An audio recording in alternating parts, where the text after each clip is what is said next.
I have a lot of books. I'm not in my room. I'm in my mom's room because she has an actual desk. But I have a lot of books in my room, and I've been wanting to read them, but in a way where it's like kind of fun for me in a way. So I'm running through this series where for 10 minutes, I I pick a book, read it for 10 minutes, and at the end, I explain to you guys what's happening in the book. You know, so it's kind of like we're reading together in a way. And for my first book, because I've heard a lot of good things, but I've heard like it's some of the people's like favorite book in comics. I have Kingdom Come. I really want to read this book because it's a really good book. Superman in it, favorite superhero, has all my favorite superheroes in here. I've seen comic book covers. I've seen comic book panels online, and I've read some of them. It looks really good. It's a really interesting take on past, present, future of superheroes and growth and stuff.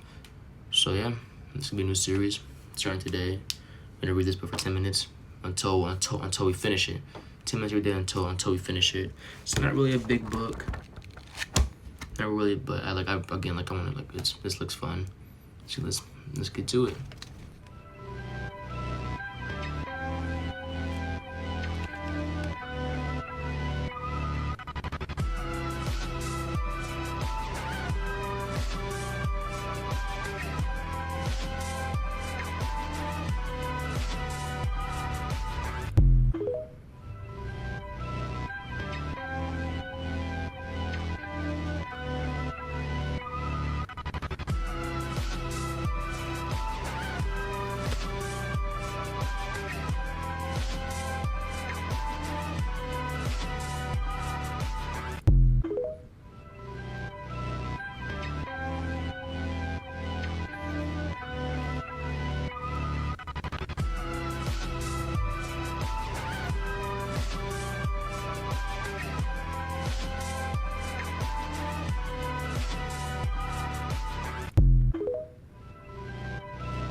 Okay, so in those 10 minutes, I covered the complete chapter one. I don't know how much chapters there really is, but I completed the entire chapter, like the entire chapter one. Shit. Okay, so the book starts off just like every other comic. Someone's gotta die, you know. If you read comics, you know someone's gotta die. But it's like I wouldn't say like in a religious way, but in like a like so like in a way like it is pretty religious, because it's like dreaming and seeing a future that could happen. And it starts off with this old guy.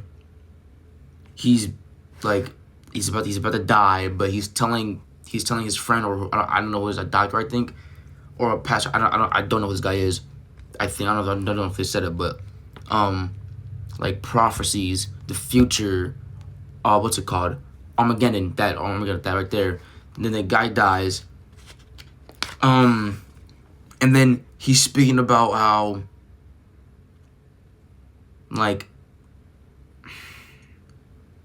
how much change has been within the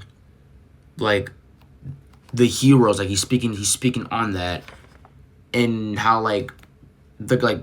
now it's in the civilization, how they're mocking the past ones, like the past heroes, like Batman, Flash, all of them. Like they're being mocked in a way, but there's this new generation of heroes, and they're not leading with what they should. It's constant battles, destruction. There's no responsibility. They keep bringing up this guy named Magog. I want to see if they really explain who the hell this guy is, but like there's no responsibility to save civilians. They're just fighting. Like that's all it is. It's constant battles between heroes and villains. Like it's just a constant battle between all of this. And then the Spectre, he's like, I wouldn't say DC's Ghost Rider, but he judges. He's the judge. The Spectre comes in. He sees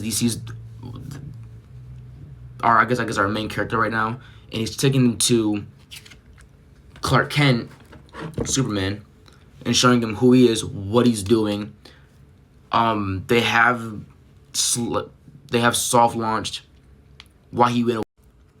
Sorry, my freaking camera turned off. But we see Superman, and he's on a farm. I mean, he's my favorite superhero, so it's really cool to see. It's really cool to see. But he's on a farm by himself, completely isolated.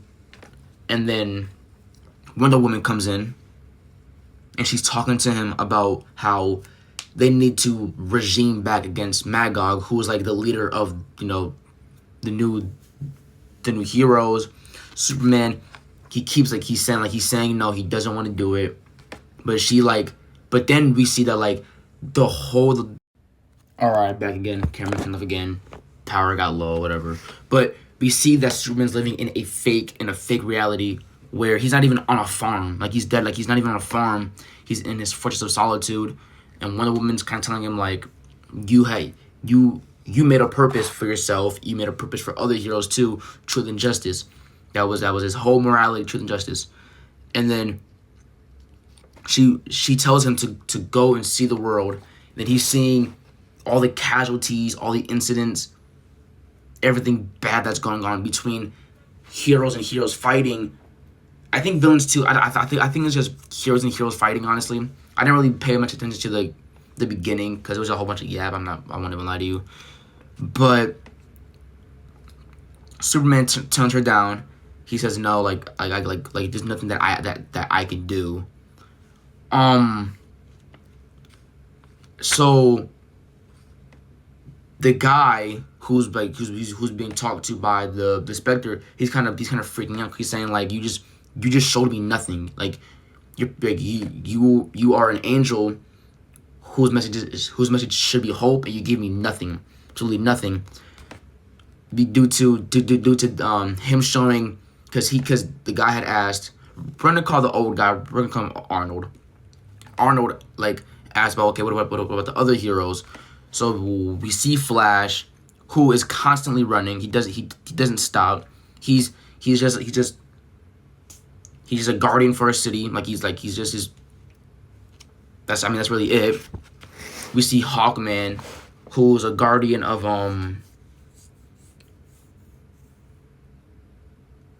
the Pacific Northwest. He's the guardian there.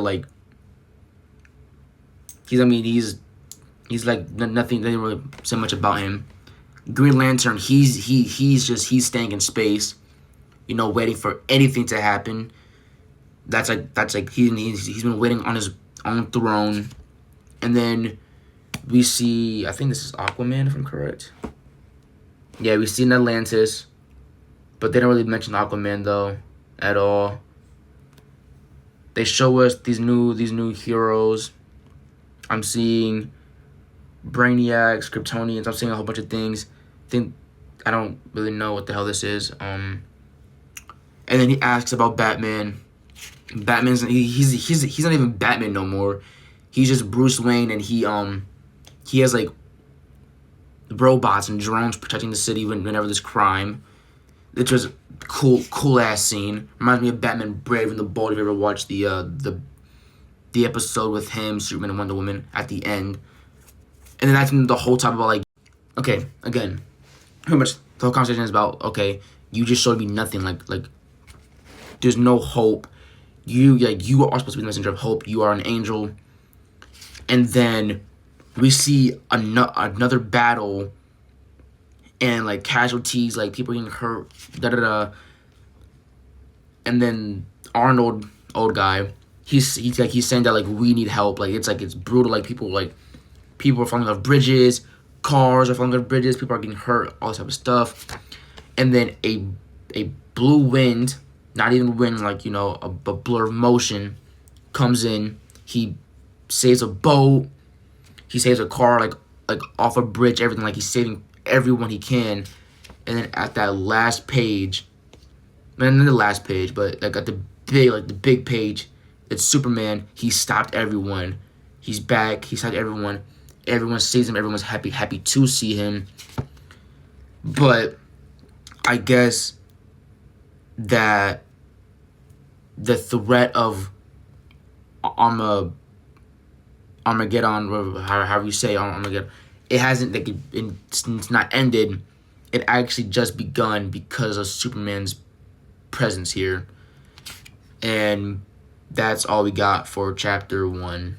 And then chapter 2, oh man, this is gonna be great. I'm really excited about this book. The art style was like, let me show you guys the actual art style here. Like, this is what, like, we've seen of Gotham. Hold up, like, this is what, like, oh, I hope I don't get sued for this. But this is what we see for Gotham. And then let me show you guys, like, what Batman's Deadass is doing. Like it's like he's just like a bunch of drones. Like, this is all he is. Like, I love Alex Ross's art. Like, this is like when I say like Green Lantern's in space. This is all he is. Like, it's just, the art style's beautiful.